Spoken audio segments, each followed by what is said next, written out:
Mes amis, bonjour à tous. Soyez les bienvenus dans cette nouvelle capsule vidéo qui, je l'espère, vous passionnera autant qu'elle m'a passionnée. Avant de commencer, je tiens, et oui, de nouveau, à souhaiter la bienvenue à tous les nouveaux membres de cette communauté et je remercie également tous les anciens qui me suivent déjà depuis plusieurs temps. Merci infiniment mes amis pour votre engagement, bien sûr parce que ça nécessite de la persévérance, de la constance et surtout de la conviction. Voilà, beaucoup d'amour pour soi et également beaucoup d'amour pour les autres. Je tiens véritablement à m'excuser pour la vidéo du grand tableau cosmique. Il y a eu un hackage, je ne sais pas à quel moment, mais les deux vidéos, ça a été un parcours du combattant, si je puis dire. J'ai pas combattu, mais voilà. Forcément, cette vidéo dénonce l'emprise des archontes sur le cosmos et sur leur filet invisible sur Terre. Donc forcément, je crois que là, ça n'a pas du tout fait plaisir. Ils ont fait comme Noéa, ils sont descendus, ils se sont dit, toi, tu vas voir, tu vas rien dénoncer. Bref, je suis restée zen, hein, mais ça m'a vraiment quand même embêtée. Parce que on est quand même vite parti sur le terrain archontique, hein, une coquille et paf, cac, on quitte tout de suite le chemin lumineux. J'ai bafouillé sur certains mots, j'en ai prononcé d'autres à la place. J'ai recommencé la vidéo au moins 3 ou 4 fois. Incroyable, incroyable. Cette vidéo, en tout cas, elle restera mémorable pour moi parce que je crois que c'était l'une des plus dures. En plus, je l'attendais avec impatience. Bref, bon. En plus, je me suis dit, c'est moi qui déconne. Je dis des mots, il faut dire des autres. Mais en fait, c'était gros comme une maison. Je m'en suis aperçue qu'après. C'était... voilà, c'est un programme. Hein. C'est le programme que j'ai reçu. On m'a dit, tu veux descendre, dénoncer? Attends, ma cocotte. On va t'embrouiller le cerveau, là. On va te couper les sifflets. Et clac, on verra bien qui rira le dernier. Mais en tout cas, moi, je suis bien décidée à hacker tous ces programmes involutifs. Hein. Mais ce que je n'oublie pas, c'est que l'ombre n'est que la face cachée de la lumière. Et que nous sommes juste dans un méga théâtre, bien orchestré, c'est vrai, mais du théâtre quand même. Donc, il faut en rire plutôt qu'en pleurer. Allez, en scène. Show must go on. Aujourd'hui, on entre dans un terrain miné, comme je les aime, mais ô combien lumineux. Celui de la merveilleuse et belle Pistis Sophia. Un texte qu'on a longtemps fait taire, pas parce qu'il était insignifiant, mais parce qu'il révélait trop. Trop de vérité, trop de sagesse, trop de féminin, trop de liberté intérieure. Car, bah oui, il faut quand même être lucide, parce que ce qu'on appelle la Bible n'est pas descendu du ciel, ça je vous l'ai déjà dit. C'est pas non plus un prêt à livre, hein, emballé avec un petit joli ruban divin. Non, ce qu'on a entre les mains aujourd'hui est le résultat de siècles de tri, de filtrage et de censure. Derrière les grandes déclarations de foi se cachent des choix politiques, des jeux de pouvoir et des intérêts très humains et pas divins. Alors, forcément, certains écrits dérangeaient. Tout ce qui parlait de gnose, donc cette connaissance directe dans notre expérience intérieure, a été mis de côté. Tout ce qui valorisait le féminin sacré ou représentait des femmes comme détentrices de la sagesse a été enterré. Tout ce qui osait dire que le salut ne venait pas d'un rituel ni d'un clergé, mais d'un souvenir intérieur, a été classé dangereux. C'est comme ça que des textes entiers ont disparu de la scène officielle. Certains ont été brûlés, d'autres, heureusement, ont été cachés sous terre par des communautés qui voulaient les sauver. En 1945, je fais un petit rappel pour ceux qui n'ont pas vu la première vidéo, on a retrouvé à Nag Hammadi une véritable bibliothèque enfouie, 52 traités gnostiques. Mais la Pistis Sophia, elle, est arrivée par un autre chemin. Un manuscrit copte datant du IVe siècle, découvert bien avant, conservé depuis des siècles dans une collection privée, avant de finir à la British Library. Yeah. Alors, bref, elle n'a pas eu besoin de jaillir d'une jarre pour nous parvenir.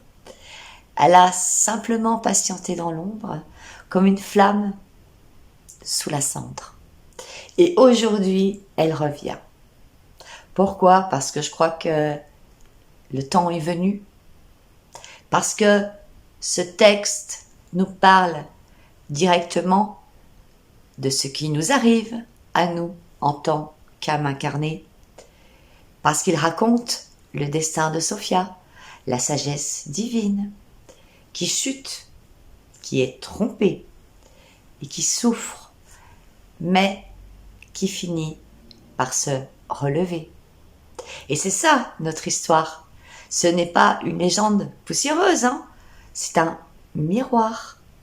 La Pistis Sophia décrit ce que vit l'âme humaine quand elle se laisse séduire par une lumière contrefaite, quand elle se perd dans le chaos, puis quand elle se rappelle qu'elle vient de la lumière.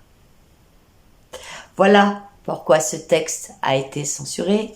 Voilà pourquoi il est capital aujourd'hui.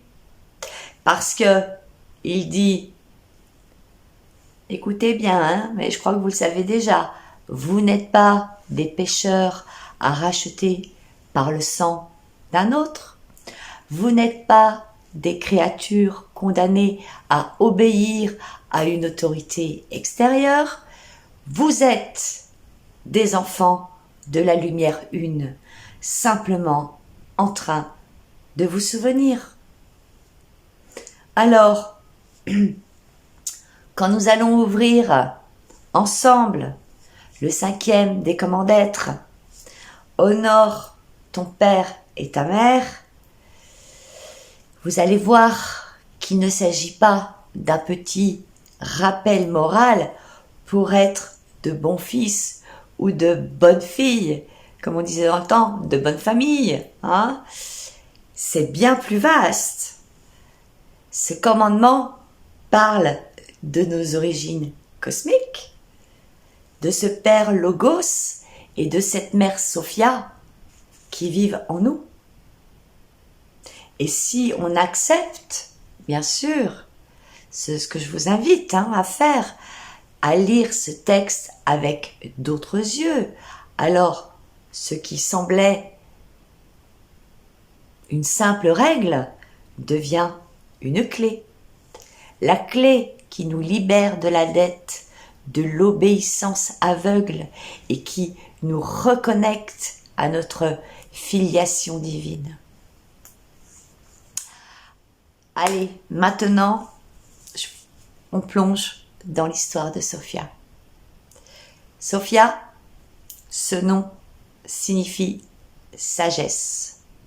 Et dans la tradition gnostique, elle n'est pas une simple qualité humaine.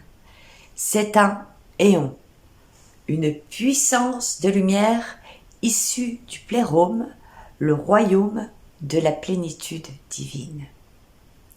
Imaginez le plérôme comme une immensité vibratoire, un océan de lumière originelle où tout est un, où les polarités s'équilibrent, où chaque éon rayonne en parfaite harmonie. Sophia en fait partie, mais un jour, elle va accomplir un geste qui va bouleverser l'histoire cosmique. Sophia est animée d'un élan, d'un désir de connaître et de créer.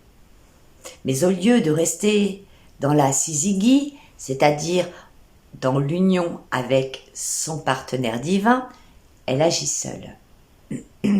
Non par rébellion, non par orgueil, mais par amour du vivant. Elle veut donner naissance, manifester, engendrer. Et c'est là que tout bascule. En descendant seule, elle croise une lumière contrefaite, une vibration qui ressemble à la lumière véritable, mais qui est légèrement décalée. C'est la lueur émise par Otadès, l'archonte orgueilleux. Sophia, séduite par cet éclat, le prend pour la vraie lumière. Et ce qui devait être qu'un petit décalage se transforme en chute vertigineuse. Car en matière de conscience, un simple degré, surtout au plérôme, c'est un désalignement. Ça crée une distance et on tombe dans le gouffre. Alors Sophia tombe dans les régions inférieures, les espaces du chaos. Elle est dépouillée de sa puissance, isolée, entourée d'archontes qui cherchent à se nourrir de sa lumière. Et de cette chute naît une créature, Yaldabaoth, un démiurge aveugle, persuadé d'être l'unique Dieu. C'est lui qui proclamera « Il n'y a pas d'autre Dieu que moi ». Cette phrase, reprise dans l'Ancien Testament comme un acte d'autorité divine, trouve ici sa véritable origine. Ce n'est pas la voix du Père de lumière, mais celle d'un usurpateur. Yaldabaoth façonne alors un monde tronqué, imparfait, un univers matériel sous contrôle archontique. Un monde où les âmes, en s'incarnant, oublient leur origine et se retrouvent prisonnières de programmes. On l'a vu. Peur, culpabilité, obéissance, désir. Mais j'aimerais quand même qu'on s'arrête une seconde. Parce qu'ici, nous ne sommes pas dans la mythologie abstraite. Ce récit de Sophia est un miroir exact de ce que nous vivons. Nous aussi, en tant qu'âme incarnée, nous avons suivi et nous suivons encore des lumières contrefaites. Nous avons cru que le pouvoir, la reconnaissance, l'argent, la validation extérieure étaient des soleils, mais ce n'était que des reflets. Et à chaque fois, cela nous a éloignés de notre axe. Nous aussi, nous avons chuté dans le programme, dans le chaos des programmes. Tu dois plaire pour être aimé. Tu dois obéir pour être sauvé. Tu es coupable de ce que tu es. Tout ça, ce sont des voix archontiques. Elles se présentent comme des vérités, mais elles ne sont que mensonges calibrés pour nous garder prisonniers.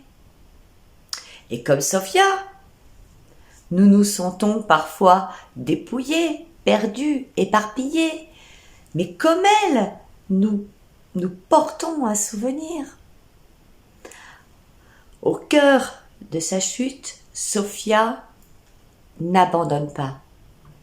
Elle élève des chants, des repentirs. Alors, attention, je reviens quand même. Ici, le mot repentir, alors ça n'a rien à voir avec la culpabilité chrétienne telle qu'on nous l'a servie. Ce ne sont pas non plus des confessions honteuses. Il ne s'agit pas non plus de supplications au ciel, ni de prières de victimes.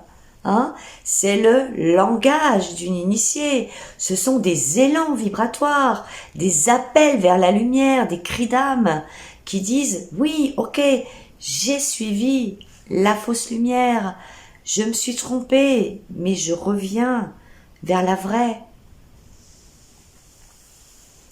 Chaque repentir de Sophia est une reconnaissance. Et à chaque reconnaissance, un verrou se brise. Une parcelle de sa lumière lui est rendue. Ces chants sont des reconnaissances vibratoires. Ce sont les codes de la gnose. Et comme le dit le texte, lorsque vous connaîtrez les mystères, alors vous ne serez plus de ce monde, bien que votre corps y marche encore. Lorsque vous reconnaîtrez les mystères, cela signifie que vous aurez la connaissance sacrée, celle qui passe par l'âme et non pas par l'intellect et le cerveau conditionné. Vous ne serez plus de ce monde, ce qui signifie vous ne serez plus soumis aux lois de la matière, ni aux illusions du mental ou de l'ego. Bien que votre corps y marche encore, bien sûr que on reste incarné, mais guidé par l'être originel et non plus par notre identité humaine, notre identité terrestre. Celui qui possède les mystères n'est plus lié à la roue du destin, c'est-à-dire à la roue des incarnations successives, parce que il connaît les mots de passe, les signes et les formules qui dissolvent les voiles.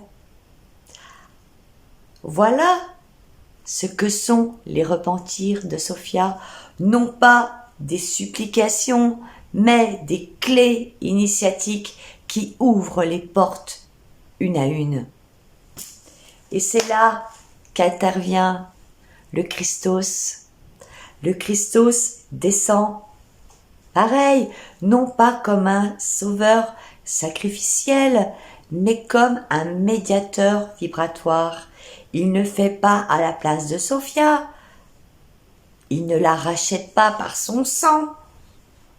Il lui rend sa mémoire, il lui restitue sa puissance, il l'aide à se réaxer. Chaque descente du Christos est une rencontre entre la lumière et la sagesse. Et à chaque étape, Sophia récupère une partie de sa force jusqu'à se redresser et retrouver sa place. Voilà le message fondamental de la Pistis Sophia. Le salut ne vient pas d'une croix imposée, ni d'un clergé, mais de ce va-et-vient intérieur, de notre capacité à reconnaître nos illusions, à appeler la lumière et à laisser le Christ intérieur nous rendre ce que nous avions perdu. Vous voyez ? comme c'est puissant et magnifique à la fois. Parce que chaque fois que vous tombez dans un vieux schéma, que vous reconnaissez que vous avez nourri une illusion et que vous choisissez de vous recentrer, vous faites un repentir de Sophia. Chaque fois que vous cessez de donner du pouvoir à la culpabilité ou à la peur et que vous dites non, ça, ce n'est pas ma vérité, le Christ là intérieur descend et vous rend votre lumière et me rend ma lumière. Et c'est ça l'enseignement. La Pistis Sophia n'est pas une belle légende gnostique pour érudits, c'est une carte pour nos vies. Dans la Pistis Sophia, j'ai remarqué que tout est construit autour du chiffre 13. Je vous explique. Sophia traverse 13 éons. Elle connaît 13 chutes. Elle élève 13 chants de repentir et elle reçoit 13 relèvements par le Christos. Le 13 n'est pas un hasard, pas du tout, parce que dans les traditions ésotériques, c'est le chiffre du passage, de la mort initiatique, de la transformation radicale. Et on le retrouve d'ailleurs dans la carte du tarot, la mort. En numérologie sacrée, le 12, c'est le cercle complet, c'est-à-dire les 12 apôtres, les 12 mois, les 12 signes zodiacaux, les 12 portes de la Jérusalem céleste. Le 12 symbolise la structure, l'ordre, la complétude dans le monde manifesté. Mais le 13, c'est le dépassement. C'est le pas de trop qui fait exploser le cercle. C'est la sortie du système clos. Le 13 est donc perçu comme dangereux par les institutions. Il brise les cadres, il ouvre la porte au chaos, mais aussi à la renaissance. Et c'est exactement ce qui arrive à Sophia. En chutant 13 fois, elle traverse toutes les illusions.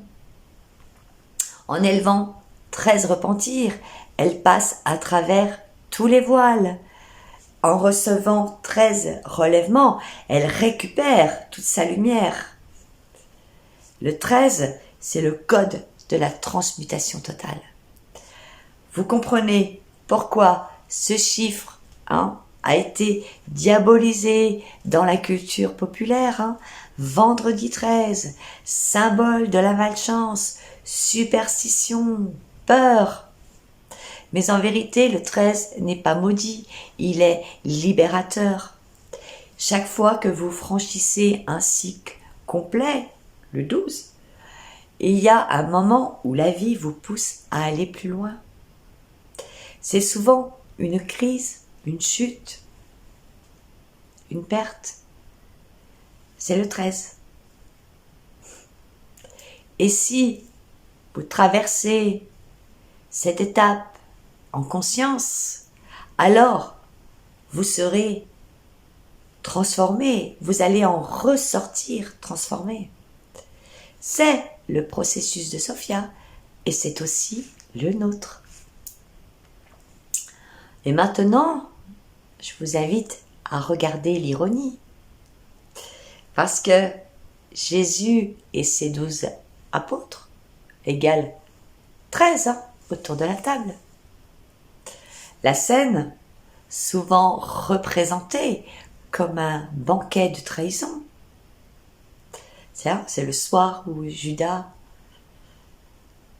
l'a vendu.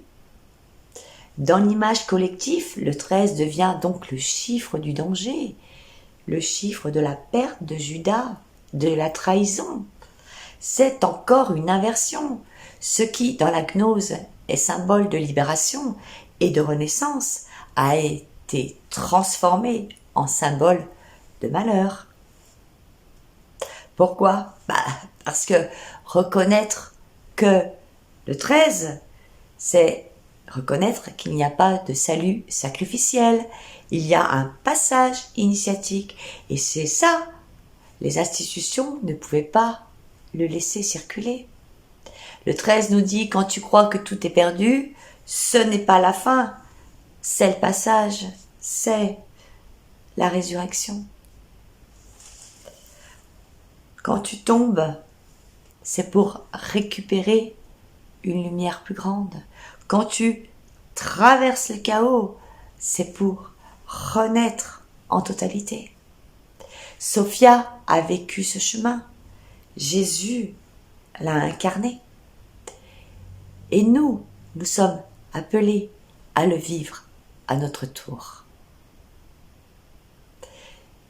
Et le 5e des commandements d'être, alors on va le relire avec ces yeux-là. Honore ton père et ta mère. Si je le lis au premier degré, je crois qu'il s'agit de mes parents humains.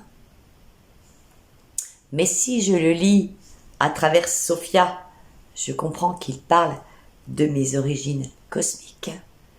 Le Père, c'est le Logos, c'est le Christos, l'axe qui ordonne.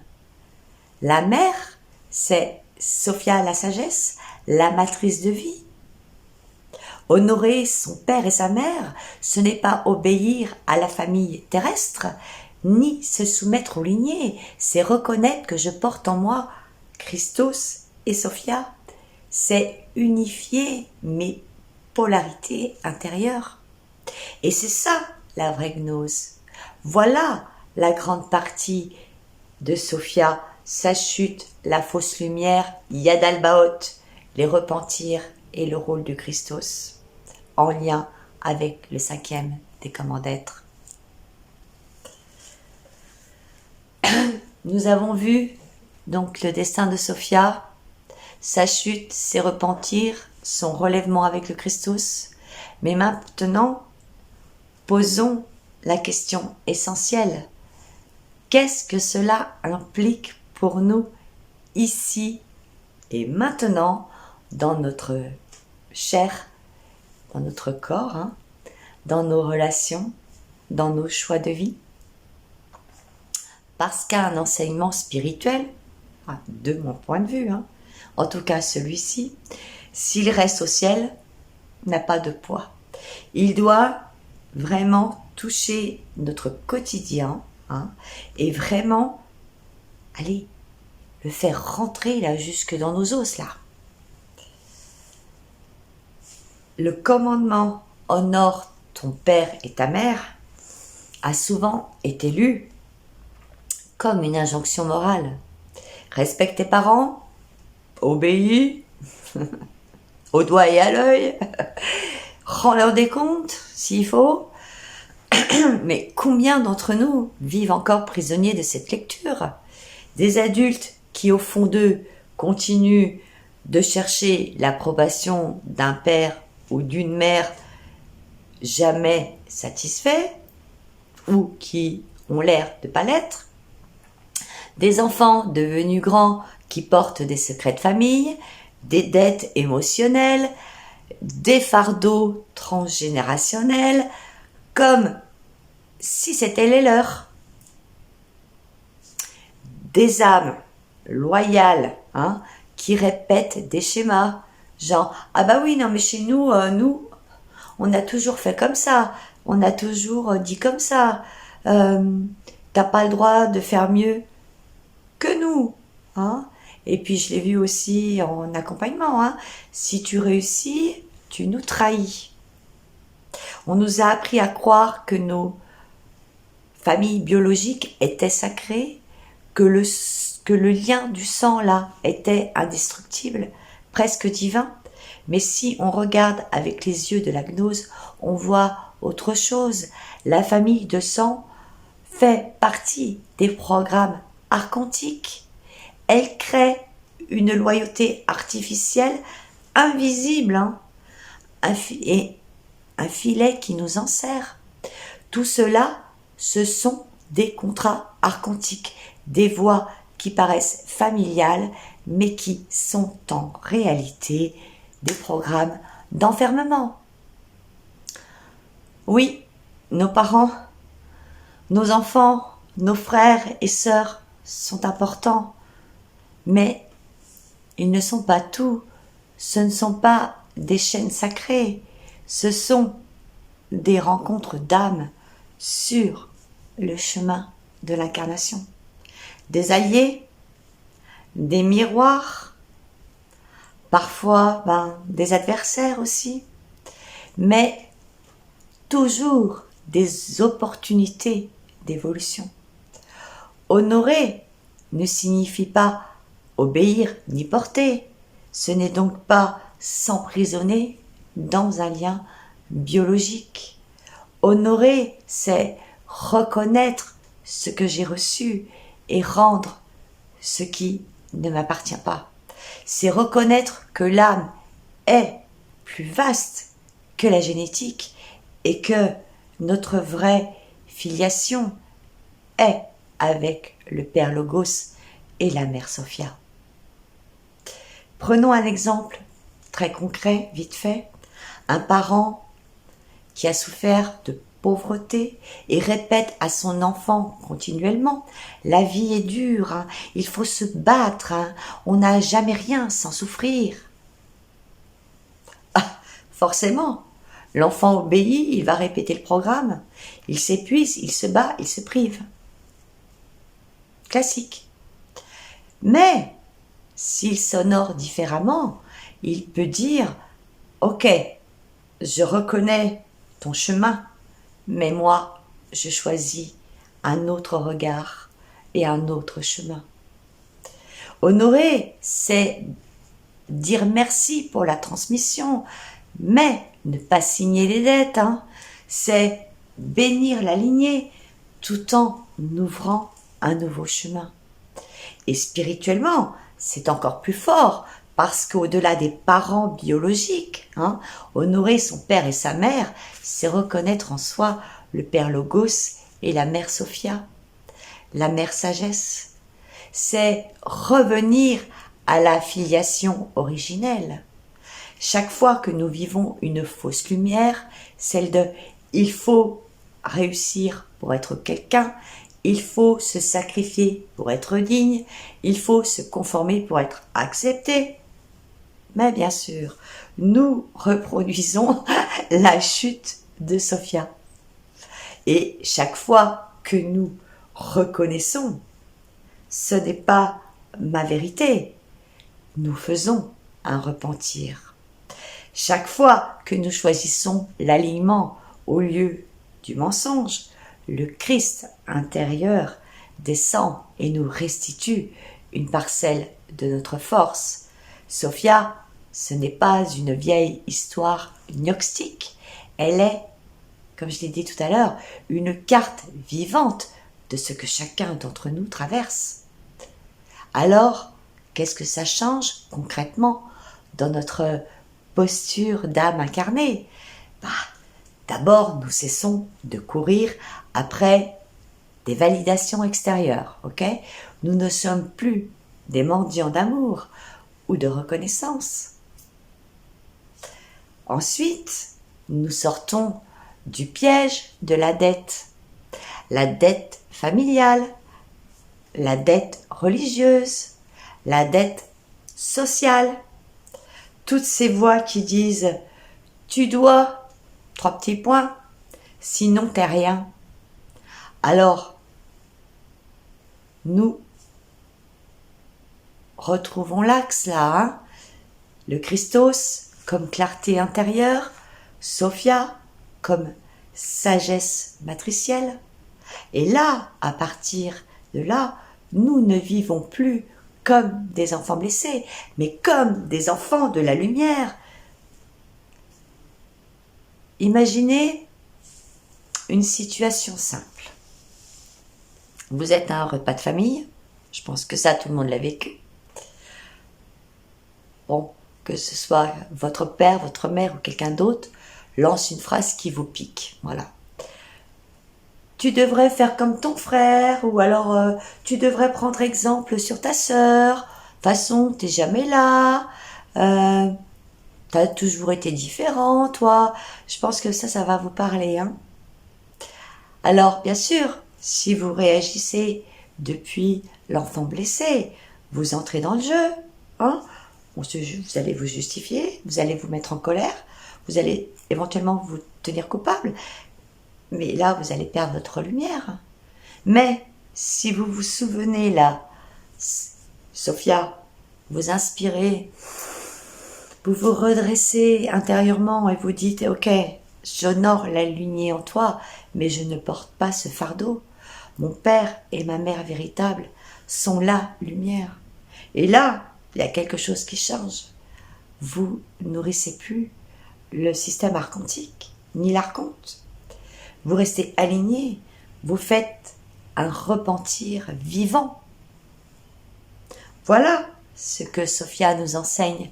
La vie terrestre est remplie de fausses lumières, de programmes, de loyauté visibles. Elles sont souvent invisibles, hein, les loyautés. Hein. Nous portons en nous la mémoire de l'origine. Chaque fois que nous nous souvenons, chaque fois que nous disons non à l'illusion, nous redevenons ce que nous sommes, des êtres de lumière incarnés. Pardon. Nous avons parlé de Sophia et de sa chute, de nos loyautés, de nos illusions, de la nécessité de retrouver notre axe. Mais il reste une manipulation majeure à éclairer, et là je voulais vraiment la mettre ici. C'est la crucifixion de Jésus telle qu'on nous l'a servi. Depuis 2000 ans, le cœur du christianisme officiel repose sur une affirmation, que Jésus est mort sur la croix pour expier nos péchés. On nous a dit que ce supplice était voulu par Dieu, hein, que son sang coulait pour nous sauver, que nous étions rachetés par son sacrifice. Mais si on regarde avec les yeux de la gnose, on comprend que cette lecture est une inversion. Alors je sais que ça va, j'entends d'ici dans les foyers. La croix n'est pas la clé du salut. Elle est une mise en scène politique et religieuse instrumentalisée pour installer la peur et la dette. Parce que le message originel de Jésus, comme celui de Sophia, c'était « Le royaume est en vous. Vous êtes déjà enfants de la lumière. » Mais l'institution a transformé cela en « Vous êtes coupable. Vous ne pouvez rien sans médiateur. Vous pouvez passer par nous. Allez, confessez-vous. » C'est un détournement total. Dans la pistis Sophia, le salut n'est jamais question de sang ni de sacrifice. Hein. Il n'y a pas ça, c'est impossible. Il est question, bien sûr, de se souvenir intérieurement de gnose, de ce va-et-vient entre l'âme et le Christos, qui rend à l'âme ce qui lui a été pris. Alors, pourquoi inventer, je dis entre guillemets inventer, une théologie sacrificielle? Parce qu'un peuple qui croit qu'il doit être sauvé par un autre est un peuple qui obéit. Regardez ce qui s'est passé il y a 5 ans. Parce qu'une humanité qui pense que son salut dépend d'un prêtre, d'un clergé ou d'une institution est une humanité sous contrôle. Le dogme du sacrifice a été l'arme la plus puissante des archontes. Il a fait croire que nous étions des pécheurs misérables, coupables par nature, dépendants d'un système religieux pour être lavés. Souvenez-vous, hein, dans l'évangile, Jésus chasse les marchands du temple. Il renverse leur table. Il dénonce le commerce qui s'était installé au cœur du sacré. Mais croyez-vous que ce commerce ait disparu? Non, il a simplement changé de visage. C'est là que Jésus lance cette phrase fulgurante. Vous avez fait de la maison de mon Père une caverne de voleurs. Cette maison, c'est le temple, mais c'est aussi le corps, c'est la terre, c'est l'âme. Et chaque fois que le sacré est détourné en commerce, que la vie devient un marché, que la spiritualité devient une boutique, on est dans cette caverne de voleurs. Les marchés du temple d'hier sont devenus les marchés du temple d'aujourd'hui. Ils ne vendent plus de colombes ou des offrandes. Ils vendent des dogmes, des messes, des indulgences, des sacrements, des vérités toutes faites. Aujourd'hui encore, ils vendent du spirituel comme on vend un produit, des croyances prêtes à consommer, des promesses de salut conditionnées, des illusions bien calibrées. Ce commerce a une monnaie, la peur. Peur du péché, peur de l'enfer, peur de se tromper, peur d'être rejeté par la communauté. Enfin, cette liste n'est pas exhaustive.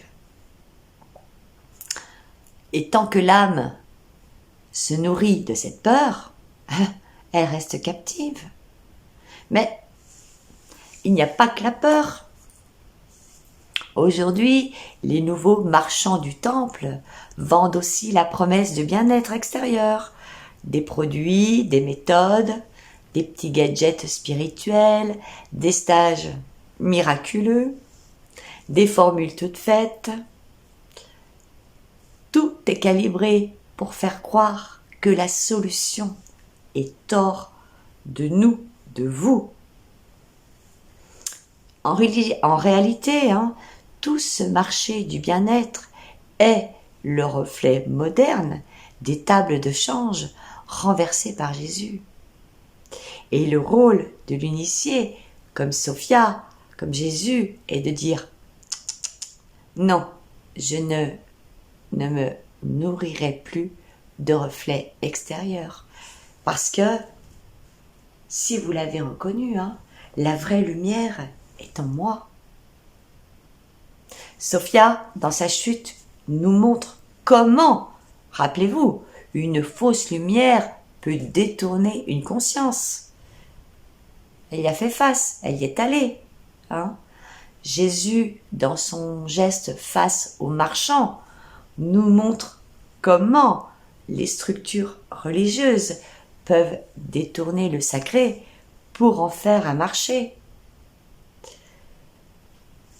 Les deux récits, en tous les cas, disent la même chose. Attention aux contrefaçons de lumière. Attention au système qui se pose en médiateur obligatoire.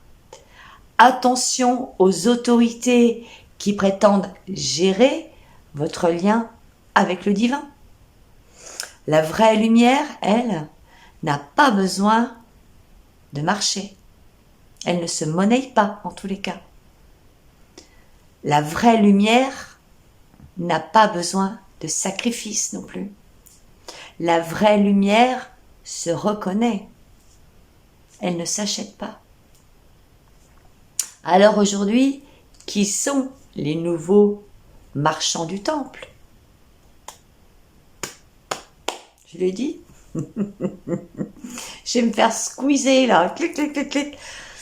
Les institutions religieuses qui entretiennent la culpabilité, les systèmes politiques qui instrumentalisent la peur, là, parce que, attention, On va voir à la rentrée ce que ça va donner, hein. Vous allez voir. Ils ont eu tout, enfin, ils ont le programme eux, hein, par contre. Si nous on l'a pas, eux ils l'ont. Hein. Les structures spirituelles modernes aussi, qui vendent des clés toutes faites sans jamais redonner l'autonomie. Faites bien attention à ça. Tout ce qui vous dit « tu dois passer par moi pour être sauvé » est une table de marchand. Et le rôle de l'âme éveillée, c'est de faire comme Jésus, renverser ses tables. Je rigole parce que j'ai un souvenir avec mon papa qui a fait ça une fois, mais bon. Alors, non par violence, hein, par clarté, en cessant d'acheter, en cessant de donner ses crédits à ses illusions.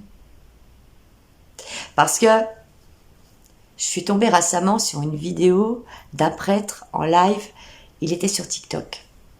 Et dans le chat, je vous jure, non mais, j'ai halluciné. Dans le chat, quelqu'un lui demande « Connaissez-vous Yeshua ?» Donc il lit la question. Et là, il répond « Non, je ne connais pas de Yeshua, je ne fais pas d'hébraïsme, moi, je connais Jésus. » Et là, je me suis dit « Mais c'est quoi ce mensonge ?» Il ment comme Pinocchio, le gars, tu sais, franchement. En plus, enfin, parce que là, enfin, vous voyez, même quand je vous en parle, je suis encore scotchée, parce que c'est quand même tout un paradoxe. Un prêtre formé en théologie, hein, parce que bon, il a quand même, je crois que c'est 7 ans de formation hein, au séminaire, hein, sait pertinemment que Jésus s'appelait Yeshua. Alors quand il choisit de dire « je ne fais pas d'hébraïsme », en clair, c'est « je reste sur la version de l'institution ». Tous ceux qui ont étudié quand même un minimum le Nouveau Testament savent que Yeshua, c'est le vrai nom de l'homme historique. Yeshua ben Yosef, c'est-à-dire l'initié, le maître de gnose, celui qui parlait en parabole pour transmettre les mystères. Mais non, on a gommé Yeshua, on garde Jésus. Parce que Jésus, c'est la figure dogmatique, l'idole sacrificielle, façonnée par Rome et les conciles. Hein. C'est le produit religieux qu'on peut vendre. Il y a juste à regarder à Lourdes. Hein. Il n'y a que de ça, que des magasins. Voilà le cœur du problème. Hein. L'institution a gardé l'emballage qui arrange hein, et a jeté l'essence vivante de la gnose.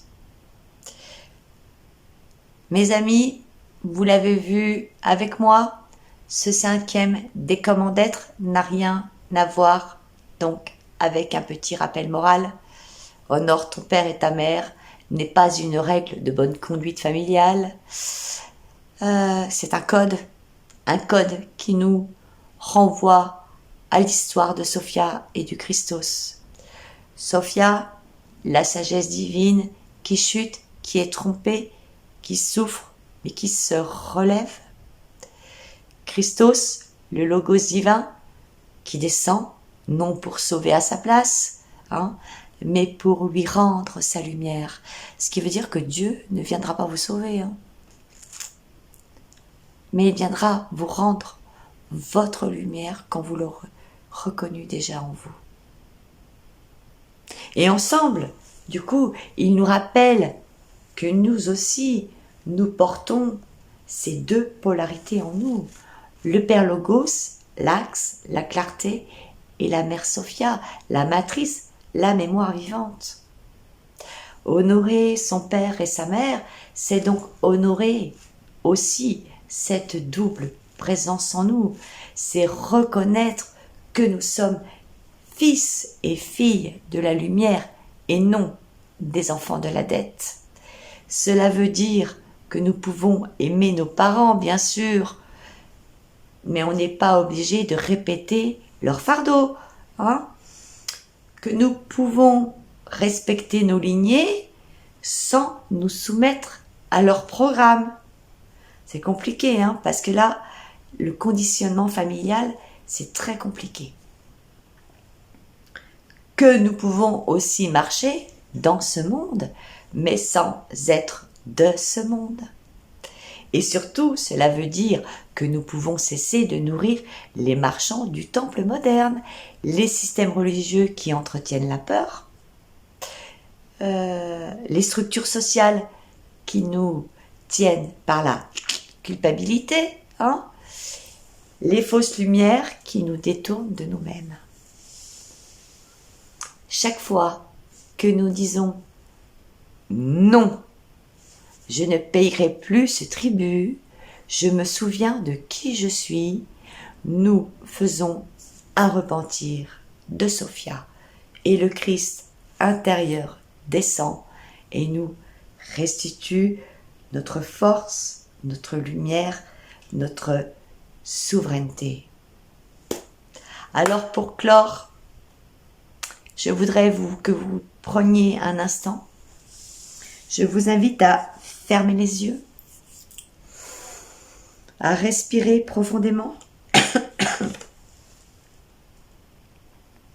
et à répéter ces mots, pas comme une formule magique, mais comme une reconnaissance de votre être.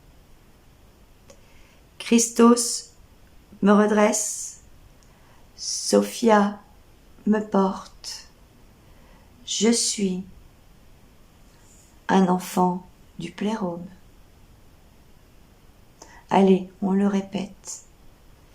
Christos me redresse, Sophia me porte, je suis un enfant du plérôme. Sentez dans votre corps ce que ça fait. Vous n'êtes plus les enfants en quête de reconnaissance. Vous êtes des enfants de la lumière reliés à l'origine.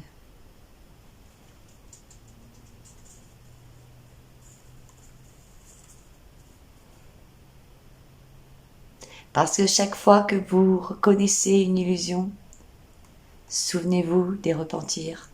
Chaque fois que vous vous redressez, souvenez-vous du Christos qui rend la lumière.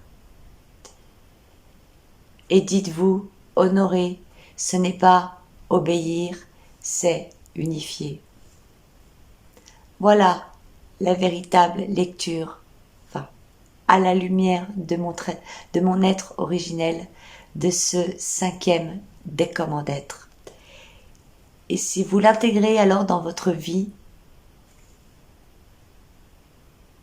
elle deviendra un temple vivant, libre des marchands, libre des archontes, libre des illusions, car celui qui possède les mystères, souvenez-vous, n'est plus lié à la roue du destin.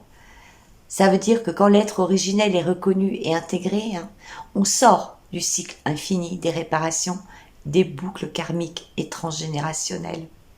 Plus besoin de rejouer les mêmes scénarios à travers les âges.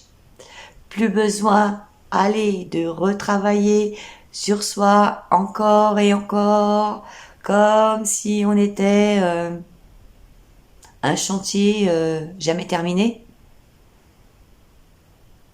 Plus besoin de courir derrière des chemins spirituels sans fin qui ne font que repousser l'instant présent. Quand l'être originel prend sa place en nous, le karma se dissout car il n'a plus de prise sur celui qui agit depuis l'origine. Les programmes transgénérationnels se dissolvent car l'âme n'a plus besoin de porter les dettes du sang. Et le travail sans cesse se termine car il n'y a plus rien à réparer mais seulement à rayonner. La roue archontique s'arrête parce que Tu connais les mots de passe, les signes, les mystères qui dissolvent les filets et les voiles. Parce que vous n'êtes plus en exil, vous êtes revenu chez vous.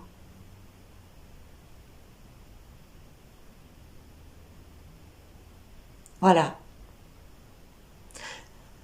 Je crois que je ne peux pas dire plus que ce que j'ai déjà dit. Demain, il y a le soin en lien avec ce des comment d'être. Et là, ça va être chouette parce que j'ai pu retrouver justement les mots de passe en langue originelle de Yeshua pour traverser ces voiles. Donc, je vais les mettre dans le soin. J'espère que vous serez nombreux à venir me rejoindre. Je vais concocter ça aux petits oignons avec une bonne sauce tomate dessus. Je suis dans les conserves en ce moment, alors bon. Voilà mes amis, encore une dernière chose. La semaine prochaine, il n'y aura pas de 6e des comment d'être. Je prends un petit peu de vacances. J'en ai grand besoin parce que entre les vidéos, tout ce qui est réseaux sociaux et mon travail, voilà, les accompagnements, etc. Plus la maison, les animaux, le jardin et toutes les tâches de la vie quotidienne, je dors 3 heures par nuit. Alors là, je vais me reposer un petit peu. Merci en tous les cas pour votre écoute, pour votre présence ici. Merci, merci, merci, merci. Voilà, ça me touche. Ça me touche. J'espère que... N'hésitez pas à commenter, voilà. Alors, il y a pas mal de vues, c'est super, mais j'ai pas de retour, j'ai pas... Voilà, bon. Allez, un like, mes amis. Enfin, je suis pas à la course au pouce levé, allez pas vous faire une tendinite non plus, quand même. Bon. Allez, je vous aime. Prenez soin de vous.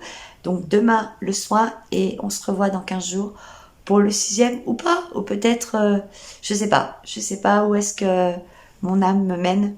Je la suis et je lui pose plus aucune question.